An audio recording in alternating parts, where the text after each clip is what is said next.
বাংলার ভোট মিটতেই জামিন আইপ্যাক ডিরেক্টরের। আর্থিক দুর্নীতি মামলায় জামিন মঞ্জুর বিনেশ চান্ডিলের।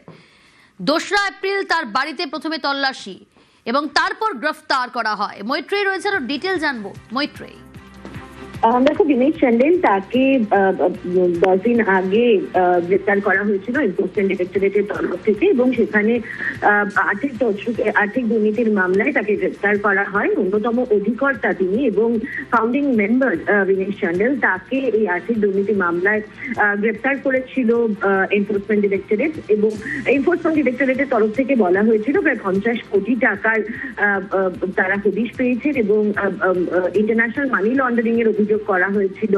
এবং তখন দেখা গিয়েছিল রাতারাতি প্রায় মাঝরাতে পাটিয়ালা হাউস কোর্টের বিচারকের বাড়িতে নিয়ে গিয়ে তাকে তার ইডি কাস্টাডি নিয়েছিল এনফোর্সমেন্ট ডিরেক্টরেট। কিন্তু বাংলার ভোট মিটতেই সেই বিনেশ চান্ডিলের জামিন মঞ্জুর হয়েছে। আজকে এনফোর্সমেন্ট ডিরেক্টরেটের তরফ থেকে তার জামিনের বিরোধিতা করা হয়নি এবং বিনেশ চান্ডিলকে জামিন মঞ্জুর করেছে দিল্লির আদালত।